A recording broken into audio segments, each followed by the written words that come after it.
मोहन यादव के संबोधन के इस कार्यक्रम में जबलपुर। हमारी वो कई पीढ़ियां बिगाड़ दी, लेकिन हम तो ये आनंद में हैं जो कांग्रेस के लिए परम पूज्य ने बापू की बात नहीं माने, जिनने कहा था कि इस देश के अंदर अगर राष्ट्रीय पशु के रूप में मान्यता मिलेगी तो गौ माता की ये महात्मा गांधी ने बात कही थी। हम तो वो पार्टी के लोग हैं जो महात्मा गांधी की बात को आगे बढ़ा रहे हैं, हमें इस बात का आनंद है। बोलो गौ माता की।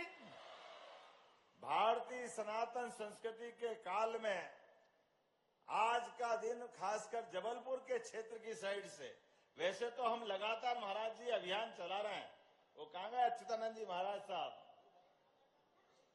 अच्छा, प्लेन पकड़ना था, तो मैं उनके लिए भी प्रणाम कर।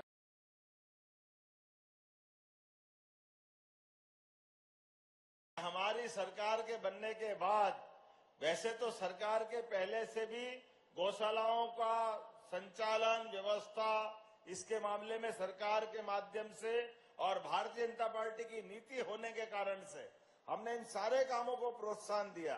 सारे धामों को जगमगाने के लिए हमारे लिए तो प्रारंभ से कहा है, भगवान राम का वो जब से संघर्ष चला अयोध्या जन्मभूमि का, तब से जनसंघ के जमाने से स्पष्ट भाव था कि हमारे लिए कोई दूसरी भावना नहीं है।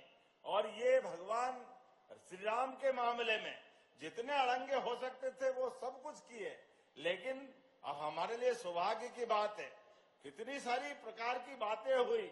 भगवान राम का मंदिर बनेगा तो देश में दंगे हो जाएंगे, पता नहीं क्या क्या डराते रहिए देश को, लेकिन इन सबके मुंह पे तमाचा पड़ा। यशस्वी प्रधानमंत्री के कार्यकाल में, श्रीमान नरेंद्र मोदी जी के कार्यकाल में राम मंदिर का भूमि पूजन भी हुआ और भगवान धूमधाम से अपने धाम में मुस्कुराए। बोला जय जय श्री राम। और ये संत वृंद का आशीर्वाद रहेगा तो गौ माता आई तो पीछे पीछे कृष्ण भी आएंगे। आएंगे कि नहीं आएंगे? बोलो गोपाल कृष्ण भगवान की। गौ माताओं के लिए वर्तमान के समय में हमारे लिए अब तो साइंस का जमाना है, बहुत सारे प्रकार से गो उत्पाद को लेकर के कहीं कोई खतरा नहीं, कहीं कोई डर नहीं। गौ माता हमारे लिए दोबारा बोलने की जरूरत नहीं है। सारे संत वृंद ने कहा कि हमने सबने विस्तार से बातें कर दी है। ये एकमात्र ऐसी माता है जो अपने बालक बच्चे को तो पालती है, लेकिन हम सबका भी ध्यान रखती है। 33 करोड़ देवी देवता का जहां वास होता है, ऐसी गौ माता के लिए हमारी सरकार ने नीति बनाई है। कहीं पर भी कोई भी स्थान पर गौ माता को लावारिस नहीं रहने दिया जाएगा, सबको गौशाला में व्यवस्था पहुंचाया जाएगा। ये व्यवस्था की जा रही है और उसी का परिणाम है क्या इंदौर, क्या उज्जैन, क्या भोपाल, क्या ग्वालियर, और ये गौशालाओं की क्षमता भी 10,000 तक पहुंचाने के लिए प्रयत्न किया जा रहा है। और पशुपालन विभाग के माध्यम से क्या 21 कितनी बना रहे हैं अपन? 21 वो अलग से गौशाला बनेगी। और महाराज जी कोई भी अपनी भी गौशाला चलाए तो गौ माता के लिए प्रतिदिन 40 रुपया रोज का प्रबंधन सरकार के माध्यम से करने जा रहा है। ये हमारी सरकार ने निर्णय लिया। लेकिन और आगे की बात, केवल गौशालाओं में गौ माता नहीं पाले जाए, बल्कि लोग घर घर में गौ माता पालें, क्योंकि हमारे घर में तो जो घर में गाय पाले वो गोपाल, और भगवान की दया से जिनके घर में गाय का कुल वो घर घर गोकुल। इसीलिए ये अपने गांव के गांव वृंदावन बनाना, जहाँ गाय माता का कुल और घर में पालने वाले को गोपाल कहते हैं, ऐसे में गोकुल और गोपाल दोनों मिल गए तो वृंदावन बन जाएगा। हमारे द्वारा प्रयास चल रहा है नेशनल डेयरी डेवलपमेंट बोर्ड के माध्यम से पूरे प्रदेश के अंदर गौ माताओं को लेकर के 10 से ज्यादा जो गाय माता पालेगा और दूध के उत्पादन से अपनी आय बढ़ाएगा। हमारा तो कृषि आधारित राज्य है, ऐसे में कृषि को बढ़ावा देना ये हम सबका दायित्व है, किसानों की आय बढ़े। इसलिए यशस्वी प्रधानमंत्री का जोरदार अभिनंदन इस कारण से भी करो, जोरदार ताली बजा के नरेंद्र मोदी जी का।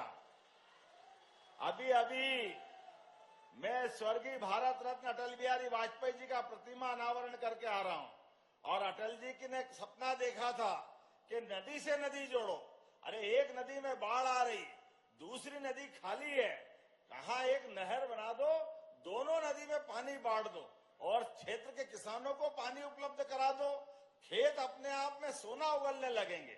ऐसे में इस बात का भी कांग्रेस ने विरोध किया। 20 साल लग गए, NGT, high court, supreme court, पता नहीं क्या हो जाता है कांग्रेस को। जब भी कोई देश में अच्छा काम हो, सबसे पहले विरोध करने कांग्रेस के लोग पहुंच जाते हैं। लेकिन मुझे इस बात का संतोष है, यशस्वी प्रधानमंत्री ने सुप्रीम कोर्ट के निराकरण के बाद हमारे नदी जोड़ो अभियान में सबसे पहले आशीर्वाद दिया मध्य प्रदेश को, जिसको 1 लाख करोड़ के माध्यम से बुंदेलखंड की धरती पर केन बेतवा नदी जोड़ो अभियान का आशीर्वाद दिया है। और केन बेतवा तो मिली, साथ में पार्वती, कालीसिंध, चंबल, जिसके माध्यम से चंबल का पूरा बेल्ट और मालवा का पश्चिमी बेल्ट, दोनों में 13 से ज्यादा जिलों के अंदर नदी जोड़ो अभियान का दूसरा 70,000 करोड़ का एक और आशीर्वाद मिला। अर्थात 2 नदी जोड़ो अभियान 2 राज्यों के साथ। और ये बदलते दौर का समय है, वो समय चला गया जब कर्नाटक, तमिलनाडु, आंध्र प्रदेश, कर्नाटक आपस में पानी के बंटवारों को लेकर के आपस में संघर्ष करते हैं। मुझे इस बात का संतोष है, यशस्वी प्रधानमंत्री ने हमारी शपथ के बाद कहा, ये भारत एक है, आपस के राज्यों के संबंध सौहार्दपूर्ण होना चाहिए। हमारे ये जल की राशि का बंटवारा और भी कोई मामले में बंटवारे, ये आपस में सामंजस्य से होना चाहिए। इसने प्रेम और सौहार्द का वातावरण बनना चाहिए। हमने भाई साहब माननीय प्रधानमंत्री जी को उनको आश्वस्त किया था कि प्रधानमंत्री जी आपकी बात को गांठ बांध के रखेंगे। हमारे राज्य के आसपास के जितने भी ऐसे झगड़े जल को लेकर के, सब पे हम अपने प्रबंधन के आधार पर विवाद को समाप्त करते हुए, हमारे मन में भाव है, ये बात सही कि अधिकारियों के लेवल पे बहुत सारे कष्ट होते हैं, लेकिन अधिकारियों को कन्विंस करते हुए हमारे संबंध आपस में बनेंगे। मुझे इस बात की प्रसन्नता है कि राजस्थान और उत्तर प्रदेश के माध्यम से हमने उस विषय को खत्म किया। जोरदार अभिनंदन करो, माननीय मोदी जी की भावना का सम्मान किया। और ये तो अपना मध्य प्रदेश, ये नदियों का मायका है, परमात्मा की कृपा है। मां नर्मदा, रेवा से पूरा अंचल हमारा हरा भरा है, लेकिन इसके बाद में भी कुछ और नदी माता बची है। अभी महाराष्ट्र के माध्यम से ताप्ती मैया का भी एक बड़ा एग्रीमेंट करने वाले हैं, जिसके माध्यम से वहां भी नदी जोड़ो अभियान को चलाएंगे। जब पानी हो जाएगा, खेती होगी, हमारी सब प्रकार की व्यवस्था सुधरेगी। और जल जब आता है, माननीय हमारे बीच में रहीम दास जी ने सही कहा है, रहीमन पानी राखिए, बिन पानी सब सून, पानी गए न उबरे, मोती मार न चून। पानी के आधार पर ही संस्कृति में, खासकर हमारे यहाँ तो सुबह से उठ करके सूर्यनारायण देवता को अर्घ दे करके जल से जीवन की कामना की गई है। गौ माता को बिना रोटी दिए अपना जीवन लगता अधूरा है। ऐसे में ये सभी लोगों के हिसाब से धार्मिक क्रियाकलाप हो सकते हैं, लेकिन जिनका छोटा मन है वो अपना मन अपने पास रखे। हमने तो प्रयास किया है कि ये सारे चीजों के साथ साथ सनातन संस्कृति को लेकर के भी, और अभी तो महाराज जी आपके आशीर्वाद से निर्णय किया है कि हमारे द्वारा धार्मिक नगरों में दारू की दुकानें बंद कराएंगे और दूध की दुकानें खुलाने का काम प्रदेश भर में अभियान चलेगा।